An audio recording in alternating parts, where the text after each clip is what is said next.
This video is brought to you by Sony. Learn what happens when artists meet engineers. What's up, everybody? It's me, Greg Miller, alongside image creator, big-time comic dude, Joshua Williamson. How you doing? Good, man. Thank you so much for coming. Thanks, dude. I'm really happy to be here. You make the comic Ghosted. Yes. That's what you're best known for right now. Yes. Tell me all about the Ghosted. Tell these people about the okay, Ghosted. so Clearly, Ghosted, I like it enough to reach out and bring you here. Yeah, thanks again for having me. So Ghosted is Ocean's 11 and a haunted house instead of a casino. It's about a man named Jackson Winters, who is one of the greatest heist planner criminals in the world. But on his last gig, he really messed up and has been in prison for the last 10 years. This rich, old, supernatural collector breaks him out of prison and tells him, I will, take care of you, I'll pay you, I'll make sure that your life is better. All you have to do is break into this haunted house and steal a ghost. And so Jackson goes and he puts together the best paranormal experts in the world to help him do that. That's interesting.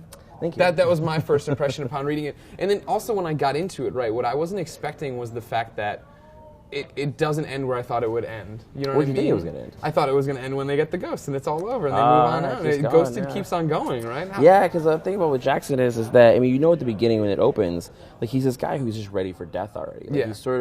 He's settled into this idea that he's just going to die in prison and he's actually okay with that. Yeah. He's just so sick of life, he's given up. And as the series is going on, you have that ending where he has a moment of calm again. He's kind of got away with it, he has everything. And then you see at the end of issue 5, it pulls him back in. Yeah. And that's the thing with him, is that Jackson's this guy that, for whatever reason, and there is a reason we'll get to, but these bad things just keep happening to him. And every time he settles in any way or form, not even being happy, just sort of accepting of where he's at, things get worse. They always drag him back. Right. And so, at the end of issue 5, that you find out that the original casino that he screwed up when he was trying to steal from. Spoilers. Now they know he's alive. Yeah. And they're like, you're coming with us, and they offer him another gig. They're like, we understand that you can do these things. We want you to help us with something. Right. And that's where issue 6 starts off, with them giving him another job to go do. So then... It's about ghosts.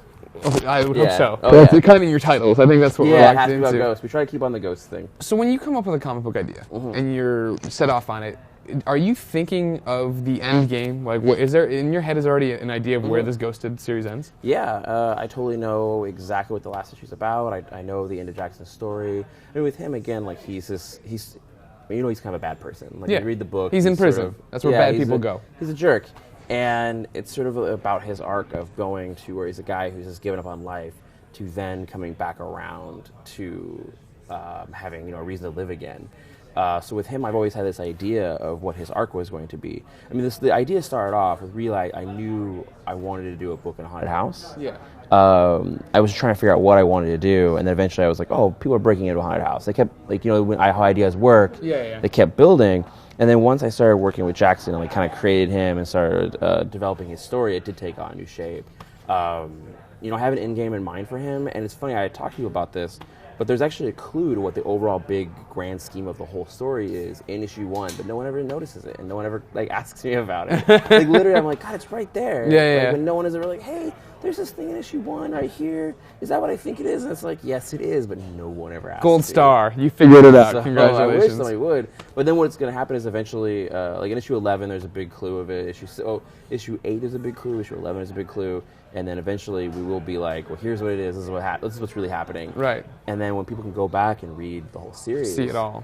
If you have read it all and then go back and read it again, once you see issue 1, you're like, oh man, I was right there the whole time. They were beating us over the head with it? Yeah. So what issue are you ending on? Is it that finite for you, or can he have as many adventures in between? We can go on for a while, but I do have a plan in mind. I don't completely want to say, but I know where it's going to end. But that's just something I always wonder, being a comic book reader, if you guys set off sometimes and it's just like, as long as we can, whatever, or if you're like, I'm an artist and this is the story and this is where it goes. Yeah, I keep pushing it back sometimes. I have an idea and then I'll be like, and then I'll have a new idea for Jackson to go on some other thing. There's the next arc. So this one right now is sort of Taken, but with ghosts. The arc after that is sort of about, they find out there's this guy in New Orleans who can, when you die, you can make a deal with him, so he guarantees that you haunt the person you want to haunt. Oh, nice, okay. And so Jackson is trying to go and stop that from happening, investigating it.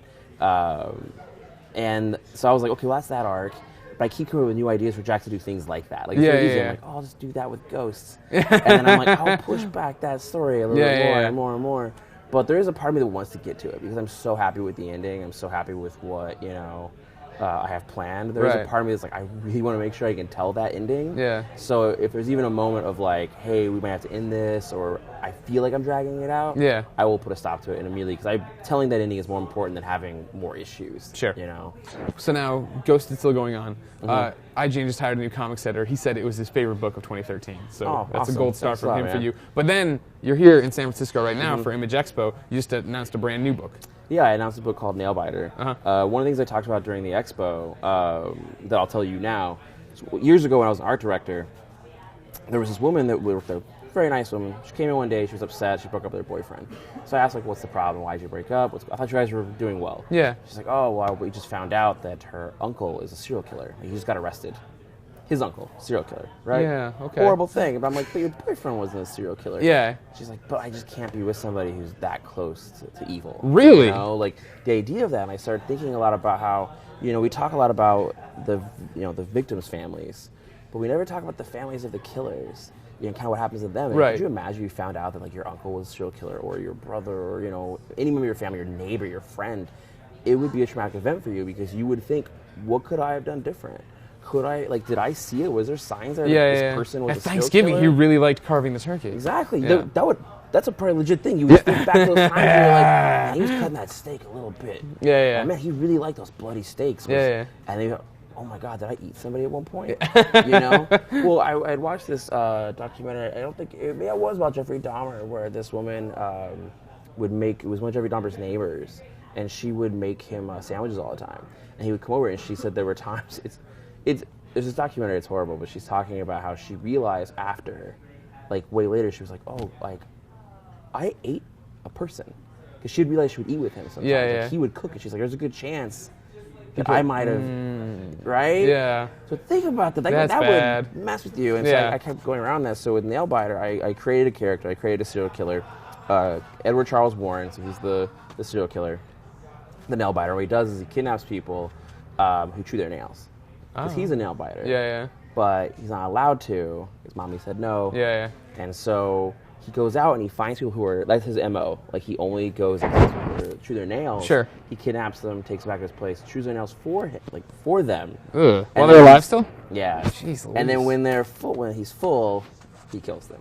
And he did this for a long time and killed a lot of people. When he gets arrested, they find out that he's from this small town in Oregon. It's called Buckaroo, Oregon. And they start piecing together, like, wow, there's 16 serial killers over the last 30 years. We're all from that town. They were born and raised there. That's really weird. There has to be a connection. And it became a thing, Yeah. Like, it's one of those things I was telling somebody. Could you imagine if you knew that was a real thing? There's this town where 16 serial killers were all born and raised there. If you were in college and you were just like in the dorms hanging out and they were like, well, here's your new roommate. Like, oh, cool. Where are you from? Yeah. I'm in Buckaroo, Oregon. You'd be like, what? No, get out. Yeah, it would freak you out. Like, that person's completely innocent, but you're thinking you could also be a serial killer. That's Right. a thing. Yeah. And I started, like, that world just kept building. Yeah. And so the story is about an FBI agent named Cole who goes there to figure it out. He's the one who arrested the nail biter. Yeah. And he's like, I'm obsessed. I need to find out what the thing is. And while he's there, he figures it out. He's like, there is a connection. There is a thing that made them all do this. The water. Yeah, just Spoilers. read. Done. Just Don't read. even need to read Just it. read. That's actually one of the story arcs is called "Is There Something in the Water?" But I'm like, serious. Trust me, everything you can think of, we've thought of. Yeah. Is going to be all kinds of stuff. It'll be interesting to see what people think. But he figures out what it is, and then he goes missing. And his best friend comes to town to find him. His best friend doesn't even really care. His best friend is this guy named Nicholas Finch, and Finch doesn't even care about the serial killer thing. Yeah, just wants to He's get just his like, I want friend. to find my friend. Yeah. But he starts realizing that to find his friend, he needs to solve the mystery. You're a That's about- fucked up dude, man. All your stories Dude, are this just, one was pretty rough, man. Yeah. It's been crazy because like the amount of research I do on serial killers was The FBI is so flagging all of your Google depressing. searches. Oh man, that's when people joke around that on Twitter. I just laugh at them. Yeah. Dude, like, because I always think about that scene in Seven where he goes to the library and he has that list of all the books. Yeah. Right. I'm like, there's a list for me. There has to be because I've checked out some stuff. I read and watched a lot of different things. It's terrifying at times how much like horrible things are out there. I have a encyclopedia of serial killers and just read that thing from cover to cover. At the end of it, you're just exhausted with the terror and the horror of it. But with that, this book, it's better because of it, because of the things you've put yourself through. Yeah, it's gonna be weird. This book's a mystery. Like it's gonna be a little bit of a slow burn, I think, at times. Yeah. The thing I've been comparing a lot to is if you're a fan of Twin Peaks. Yeah. Like I feel like Twin Peaks is a very similar in tone to how this book's going to be. It's really small town. I always think about how Laura Palmer. So when Laura Palmer died in Twin Peaks, her death had this like ripple effect on the town. Like it just it affected all these lives. You realize all these weird pieces were connected and unearthed all these secrets. It's like that, but instead of it being the victim, it's the killer. You can imagine a small town like that, 16 serial killers or 30 years. That means almost everyone there went to high school with a serial killer. Right.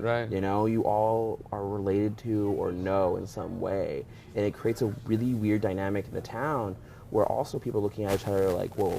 Are you a serial killer? Are you next? Are you one of them? Yeah. Or am I going to be a killer? Is it a curse? Yeah. Is it some kind of supernatural thing? And if you're that one weird kid in high school, everyone is immediately like, you're going to be a killer. Right. It's a whole different dynamic for a town like that. So there's a lot of pieces going on in this book, all through the eyes of this one guy. Oh, wow. And he's comes to town. He's actually, I should say that. He chews his nails too. Well, he's in trouble. Well, it's a thing that in the town, like no one is allowed to chew their nails. Like it's a thing where like if they see you, like if they're like, no, what are you doing? What are you doing? Yeah. And so he can't help himself. Wow. But there's also some stuff with Warren with the actual nail biter, because the book's named after him, so he is in it. Yeah. But how he's in it is something I don't want to reveal yet. All right. So it'll be really interesting to see what people think of. When does Nailbiter come out? In May, and I'm doing it with Mike Henderson, who is a guy I did a digital comic with called Masks and Mobsters. Okay. So him and I are moving over, and we're going to be doing Nailbiter. It comes out in May. We're like crazy excited about it. Awesome. Well, Joshua, thank you so much for telling us about your thanks for books. having me over here. All right, there's a good handshake. Ladies and gentlemen, for everything about Joshua, his books, Read Ghosted and buy Nailbiter in May. and everything about IGN Comics, keep it on IGN Comics. You're already there. We like comic books a lot.